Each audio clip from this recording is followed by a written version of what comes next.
Edward Brown, host of the Best of Investing, here to remind you to tune in this week on Saturday at 8 p.m. Our guest is going to be Jason Mandel. You're not going to want to miss this show. That's the Best of Investing on Saturday at 8 p.m.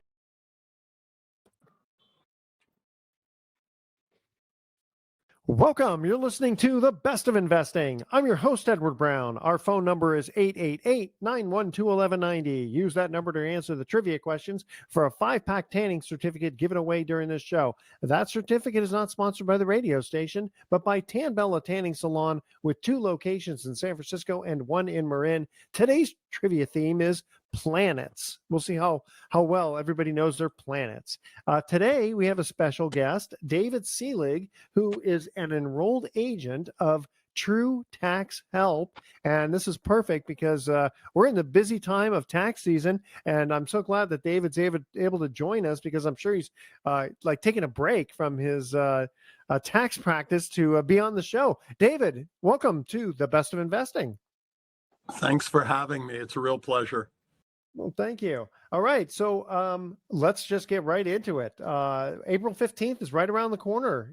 Tell us how we can lower our 2023 tax bill. Okay. Well, the first thing I tell people, if you haven't contributed to your IRA last year in 2023, you have time. You can go all the way up to April 15th. And depending on your income, you can also take what's called a saver's credit, where they'll give you between 10 and 50% of the amount that you contributed as another credit. So it really is in your best interest. The government wants us to save, and that's a very good thing. So let's get into that for a minute, because I think most of our audience is probably familiar with IRAs and the fact that you can only go until April 15th. You can't do extensions on IRAs, but you can on SEP IRAs, KEO, stuff like that. So on these regular IRAs with the savers issue that you're talking about, is it a qualification? If your income's too high, that you don't get it? There's income guidelines and there are requirements. So you have to look at it carefully. I want to stay away from saying it's not an omnibus credit that everyone can take.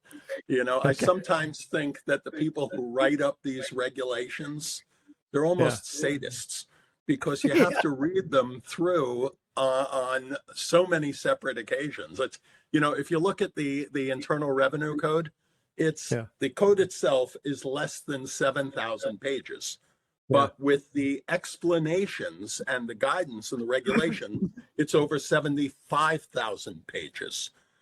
I mean, that's an awful lot of print. There's over 9,000 sections of the IRC. So you got to wonder who writes these things. Oh, I know. When I was in graduate school, we were working off the code of 1954. Because that was before the '86 Act, and it was 2 volumes. And my dad, I think he actually worked off the code of 39, and there was only 1 book at that time. And back then, the tax form was 1 page. How much did you make? Next line, send it in. Right. Nice and simple, right? I'm sure you've heard that joke before. Well, it's funny you say that, because I remember during the Reagan administration when they brought in the TRA 86. And it was a real game changer. I mean, prior to that, people could deduct interest on credit cards. So when you would see, these sky high interest rates, it hurt people, but they had the write-off. They had an awful lot of opportunities that you no longer have. Yeah, and then I tell you, Congress got very, very weaselly with the alternative minimum tax. They call it the hidden tax, because a lot of people just they don't realize that hits them, but then they get their tax return done and they go, "Holy smokes, what happened? Who's FICA and why is he taking all my money?" So that's savers credit, which is a credit, not a deduction. So that's good. Is that only for IRAs, or does that also do for SEP IRAs and KEOs? I believe you can do them with both. Okay. But I said, there are guidelines that you really have to adhere to. So look or speak to your tax return preparer. Of course. Because what happens sometimes when you do your own or you're using your own software, you see a lot of things that are your color beyond the lines. It's exactly easy to do. What are the income requirements that you have to stay under, let's say, for getting that savers credit? Oh dear, I must confess, I would have to Oh, look okay. that up. And just for the audience's knowledge, and whenever everybody asks me about tax questions too, I say, well, the code changes so often. You have to say, listen, at least I know where to look. Okay, right. Can't give you an answer right away, but know exactly where to look. Okay. When we come back, we're going to go to a break here in just a minute. When we come back, we're going to talk about child and dependent care credit and some other opportunity credits and other benefits. And Sure. David, really appreciate you being in the studio audience or the studio here via Zoom to answer these questions. Okay, our first trivia question here about planets. And again, David, just to remind you, if you know the answer to this, don't say anything until we get back. What is the second smallest planet in our solar system? Call 888-912-1190. The first caller with the correct answer wins that tanning certificate, which is worth about $100. What is the second smallest planet in our solar system? I want to take a little mention here to talk about Palio Restaurant in San Francisco. It's voted one of the best restaurants in San Francisco. I've been there before. Great decor, phenomenal food. I really was very pleasantly not surprised, but very, very happy. Let's put it that way. When I went there for dinner. So it's right in downtown San Francisco, right in the financial district. I don't think they're open on Sundays, but check them out. Palio, Palio restaurant. All right, stay with us. You're listening to The Best of Investing. Don't touch that dial. We are going to be right back.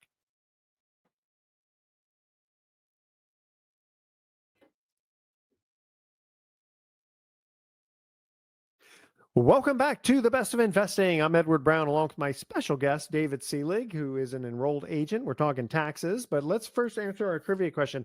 What is the second smallest planet in our solar system? Now, David, if you know the answer. I'm drawing a blank. Well, we only have 8 planets to choose from because they kicked poor Pluto out. I think that was just a not a political thing, but it's like the people these scientists wanted to get their name out there. Oh yeah, we kicked Pluto out. Poor Pluto got kicked out. It's a dwarf planet, still a planet. Answer is Mars. That's the answer. Okay. Want to make a mention here also for Integrity Electric. Call them to check out what a Tesla Powerwall can do for you. To integrityelectric.net, not .com, but .net. All right, so we are talking with David Selig, who is an enrolled agent for True Tax Help. That's your own company, right? Yes, sir. Yes, it is. How many tax returns do you do a year? I have to tell you, we don't do a lot of tax returns. We mostly do representation. Before the IRS? I work with a small group of fellows here. They're accountants and attorneys. And we represent people in, disputes or treatment of something if they took a position and the IRS has an issue with it. We used to be very busy with the historical conservation trusts, superficies of these buildings, right? And the IRS became a politicized issue. Yeah. So we did pretty well with it. It's funny how they just redlined areas in New York and went after quite literally everybody there. Well, is that the certified historic credit you're talking about? That's correct. And the clients that we took, we were very careful as to which cases we took. We reviewed everything they had done, and if they met the letter of the code, we took them on as clients, but the IRS fought every step of the way. Yeah. I had a situation many, many years ago before when tax shelters were a thing. And this one guy got into a tax shelter with a historic credit situation. And the statute of limitations had been gone for a few years. And somehow the IRS basically kind of poked backward.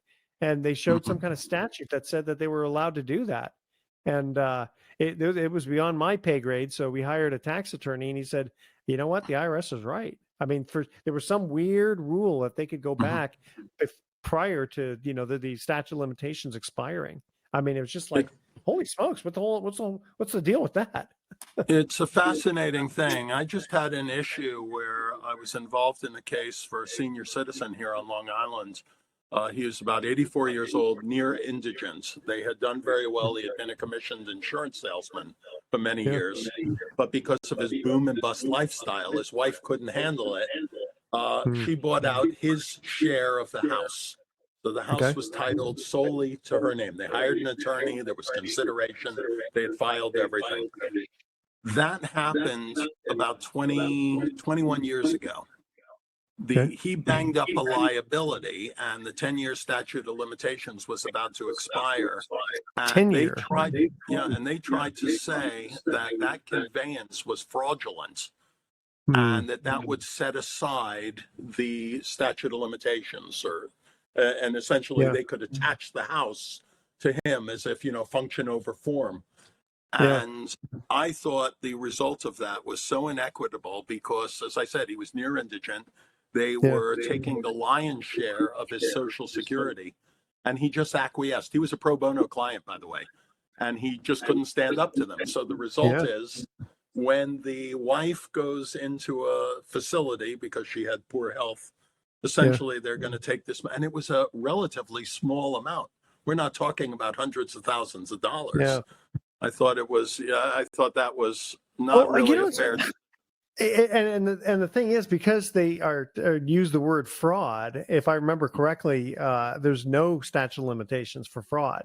So which kind of brought, I sort of, you follow the politics going on and this whole thing about Hunter Biden and David Weiss, and he let the statute of limitations go. And it's like, wait a minute, if there was fraud involved, there's no statute of limitations. So I was kind of curious as to how the media didn't catch that. They play two games. There's criminal fraud, and there's also civil fraud. The IRC is the civil fraud is 6663, section 6663, and it's a lot more plastic than the criminal side because they can assert it against you, and you have the burden of proof and persuasion to get out of it. But here's where they go overboard, and I catch this a lot. The civil penalty for the fraud is 75%, but then they tack on the negligent penalty, another 20%. But you can't double dip. It has to be one or the other. But you'd be surprised how many people just affirm it. They go, I want to get on with my life and move forward. And they say it with such authority. Yeah, this I mean, who stands up to him? I had a client one time. He ended up paying an IRS penalty that was incorrect, just because, even though it was 100% incorrect. But he just said, you know what, my time is worth more than this. I'll just pay it. I mean, it wasn't $1 million or something, or otherwise he would go ahead and fight it. It was hundreds of dollars. But this was back in the 80s, and he just said, you know what, it's just better to just pay it. Anyway, okay, we're going to move on to our second trivia question. Just love talking about taxes, huh?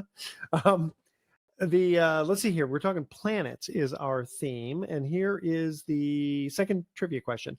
Which two planets have no moons? Call 888-912-1190. First caller with correct answer wins that tanning certificate. Which two planets have no moons? All right, first caller with the correct answer wins that tanning certificate. Don't touch that dial. The Best of Investing will be right back.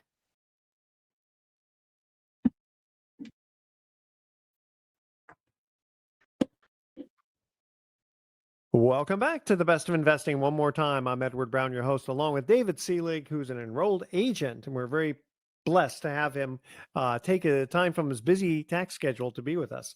All right, second trivia question on planets. Which two planets have no moons? Okay, David? you're putting me on the spot. Okay, I am putting you on the spot. I would have said Pluto, but you told me Pluto's no longer a planet. No longer a planet, unfortunately. And I remember being a kid, Mercury doesn't have a moon. That is correct.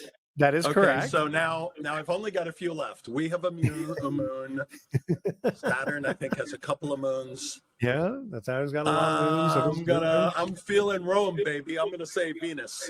Yes, very good. Venus You're not and pulling Mercury my are leg, the are two you? planets. What, say again? What was I that? thought you were pulling my leg. Okay. No, Well, no. That very good. Very well, next impressive. stop, Las Vegas. Yeah, yeah, that's right. Exactly. Yeah, you're right. Hey, listen, you're batting 500 so far. That's pretty good.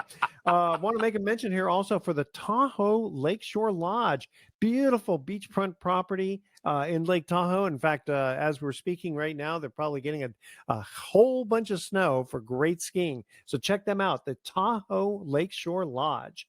All right, so David, let's talk about the child and dependent care tax credit. What can Okay. you tell us about that? Okay. You get child dependent care is really interesting. You get $3,000 for a qualifying kid or an adult that you're taking care of. Let's say a parent with a dementia or a qualified dependent. 6,000 for two. That's up to. You might get less, but that's where it Yeah. taps out. So if you have several of these dependents, the maximum you're getting is $6,000. Good. I guess in theory, it's a good thing. I'm sure in practice, the IRS is going to use this as a training tool to go and examine a lot of these claims. And many of the people who take this will be answering for it in the future. I'm sure of that. Well, I remember years ago, some guy claimed 5 billion dependents. He said, "I'm responsible for the world." I don't think the IRS bought that. Okay, I have Okay. to tell you, here in New York, there has been this bad information that has circulated throughout the civil service circles, and they call it Code 100. And these people all take 100 dependents that they don't have. And over the course of, I don't know, 15 years or so, I've had a lot of people you would never suspect of this. Police officers, firemen. I had one ADA even who had done this, and he was like, "I'm really concerned that this might not be kosher." I go, Wait, "I'm he's a, pretty sure." a district attorney did Yeah, that? he had been an assistant district attorney, a new hire, Yeah. and it was just cut from whole cloth. But the people who promoted it, they were real Yeah. promoters. They gave seminars Yeah. and they spoke, and they were just throwing red meat to a audience that wanted to hear the message, irrespective of the truth. So, Well, I remember, they're and they probably are still going around these seminars about, the 13th.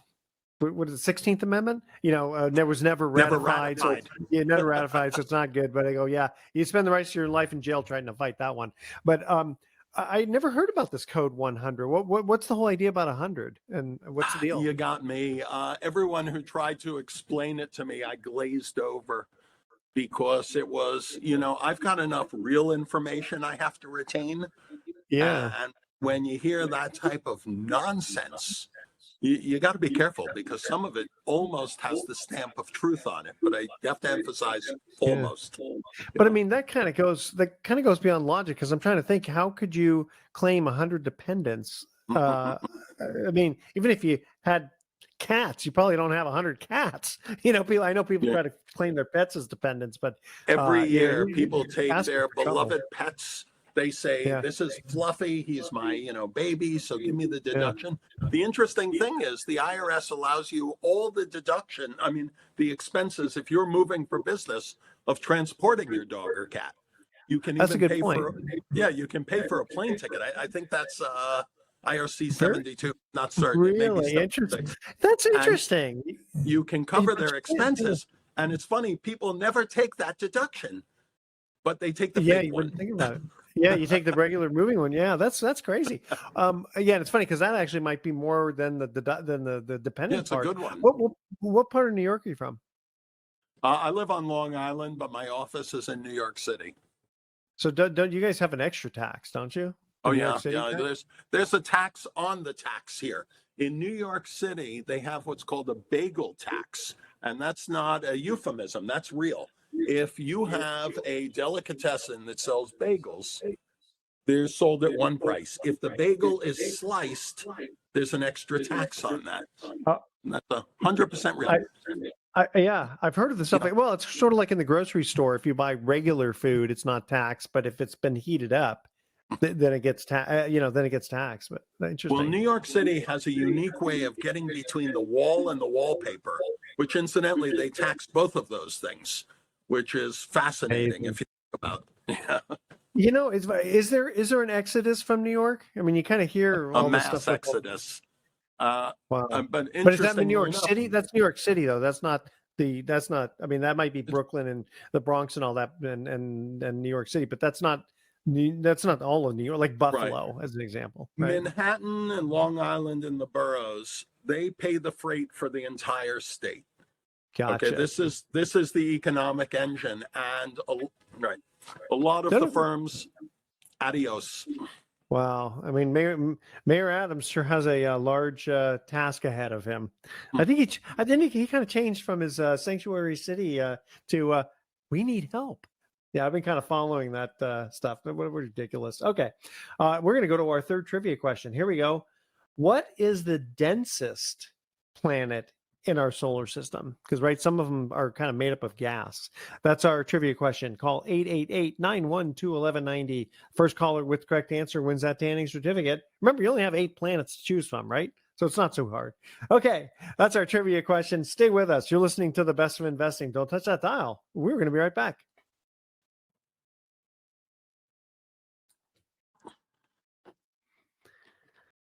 Okay, welcome back to The Best of Investing. Edward Brown along with David here. Okay, David, what were you going to say? I'm about to make the horse's patoot of myself and say the densest planet is Saturn. No, but you're not a horse's patoot, though. No, I think Saturn actually is one of those gaseous planets. No, actually, Earth is. The question was, what is the densest planet in our solar system? And it's Earth. And it's kind of interesting because if you look at all these planets, they all, they kind of look a little bit alike. There's nothing on them. You look at Earth, and it's completely different than any other planet. I mean, with the oceans and the wind, and Venus has a lot of winds, and so does Jupiter. But with the oceans and plant and life that we have, it's weird. You'd think, well, how come Mars doesn't, and how come Neptune doesn't? Very, very specialized planet here we live on. All right, I'm fond of it. By the way. Yeah, and it's interesting too. The little fun fact here. You know those globes, right? You see a globe. Sure. You always notice a globe is not straight up and down. It's right. 37 degrees because that's where that's how our axis is tilted.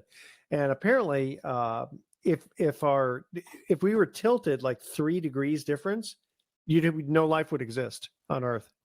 It's that specialized, very, very specialized. So all these people who believe in evolution, I got to say, you've got more faith than I do. Okay. May I just follow that? I'm sorry. May I just please. follow that thought up?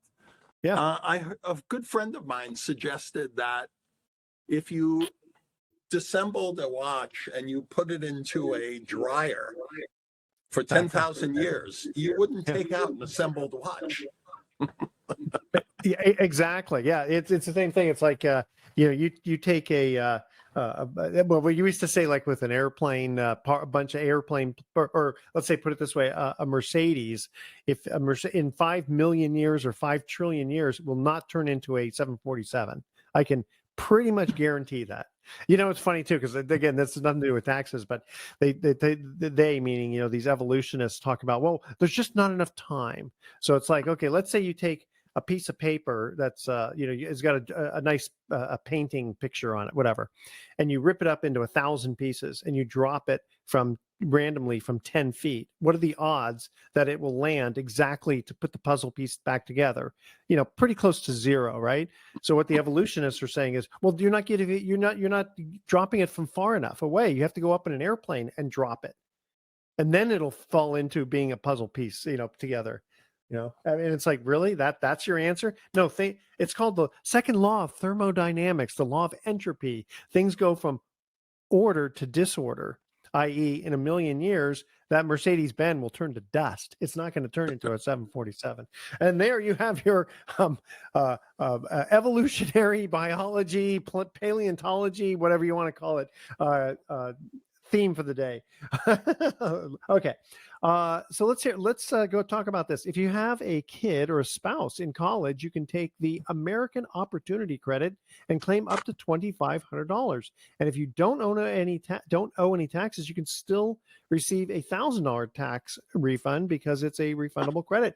Talk a little bit more about that, if you would.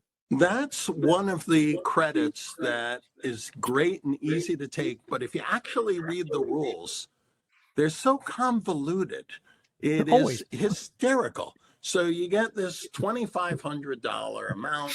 You may get $2,000 back. If you have no income here, you get a gimme, a mulligan. They'll send you $1,000. That's Okay. a fantastic program. Because almost unless you pass the income threshold, which I must confess I don't recall what it is, because That's married okay. filing separately and married filing jointly, Yeah. and, the whole schmear. Yeah. But a lot of people qualify for that, and almost everybody who does qualify for it takes it automatically. The software prompts you to take it, and that's a good one.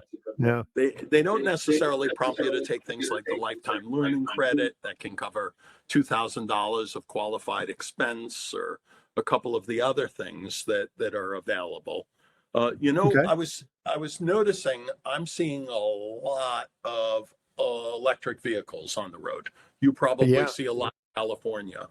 Okay, Yeah. you can still take, I believe it's a $7,500 credit on if you purchased an electric vehicle in 2023. Is that a refundable one? No, it's not a refundable credit. But it will. But it is a credit. It will reduce. It is a credit. That's a fact. Right.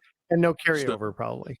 So that's a plus. And also, if you put in thermal windows, exterior door, qualifying skylight, you can take those energy credits. And a lot of people, when they renovate their homes or fix things, it's easy to overlook that, because you may have a lot of things done.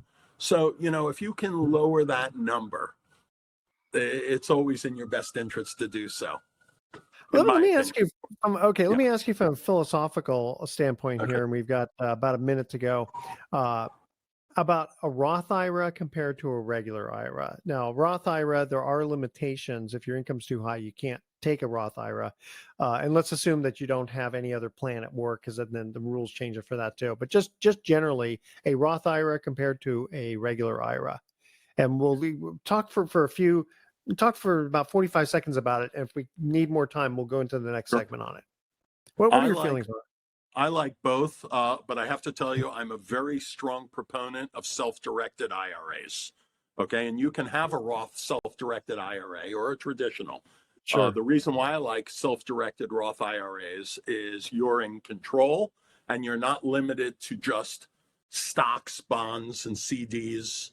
Exactly. Tell you what, we're going to continue on with that. We do have to cut to our last break. Stay with us. The Best of Investing. I'll be right back with some closing comments and finishing off. Welcome back to the Best of Investing. Last time for today, I'm Edward Brown, your host, along with David Selig, an enrolled agent. Okay, so we were talking about, just before we went to break, about a Roth IRA compared to a regular IRA, and you can have self-directed both. But from the standpoint of, do you like the idea of doing a regular IRA, getting your tax deduction now, letting it build up tax deferred, paying taxes on it when you take it out, or pay the tax now, let it grow tax free, and then take the money out? You can only get 2 out of 3 of those benefits. Generally speaking, do you have a thought on which one you like better? I do.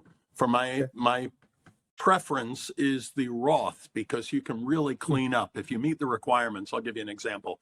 If I have a self-directed IRA and I put a piece of rental property in it, and it appreciates and it does very well and the whole bit, and I won't even get into the the UBTI. Okay, so when I take my distribution after I've made my initial contribution for 5 years and I'm 59 and a half, everything I take out, my original contribution and all of my investment earnings, tax free. That's huge, particularly if you put something like crypto in it, or golds during a rush, which, by the way, I'm a big believer in. I'm a big fan of real estate, what we were talking about earlier, but the pandemic really changed the way I look at a lot of things, because here in New York, the governments, they basically ordered you to provide all the essential services for tenants who were not paying, and they didn't have to leave. And the fact that you're made whole down life's road, well, that's a very shaky promise at best. Now, my feeling is, and I don't know what your opinion on this is, I like a significant portion in golds because it's so liquid. And when I say liquid, meaning you can sell it anywhere, anytime, and you don't have to ask permission. It's very difficult to sell a piece of real estate during a national emergency or a pandemic or even a slump. Good point. Yeah, it's funny. The thing I liked about regular IRAs was the fact that it's 100% guaranteed that you're going to get your tax deduction right now, and then you can take that money and invest it. The issue I had with Roths was the fact, and I understand both. It's got the pros and cons. The thing I think is going to happen, I predicted many years, I've said this on the air before, I predicted many years ago, I told clients that I said, listen, at some point they're going to tax Social Security. No, they won't. That's impossible. It's supposed to be tax-free. I said, listen, anytime the government can steal money and figure out a way to do it, they're going to do it. So with Roths, my prediction is that they won't just come out and say, we changed our mind, you have to start paying taxes on it. What they're going to do is they're going to say, how much income or what's it worth, and tax you on other parts of your tax return. You had Social Security. Well, now we're going to tax 100% of it rather than 85%, because your Roth is too high. That's my prediction. I agree with that. The other fear is that, collectively there's over $20 trillion buzzing around in IRAs and 401ks. It's a lot of money. And that must look like a real juicy apple to the government. Exactly. How much are in Roths? Do you have any idea? I'm not certain. Okay. I'm going to look into that, and then I'm going to call you up off air. Okay. Call me up separately. I hope it's small. Well, David, I tell you what, we got to have you on again. We're running out of time right now. We got to go to our thoughts for the day. But if people have questions for you, how do they get a hold of you? Well, they can visit me online at truetaxhelp.com. And I'm in the book. So David Selig and Associates. And I'm happy to help. Very good. Thank you so much. Okay, now we're getting ready for our thoughts for the day. Here we go. So a guy broke into my house last night looking for money. So I got up and looked with him. And lawyers really aren't all so bad. It's just 99% of the lawyers that make the rest look bad. All right, tune in next week to The Best of Investing. We're going to be giving away more free prizes for answering trivia questions. Thanks for listening. On behalf of our team, I'm Edward Brown, wishing you the best of investing. So long.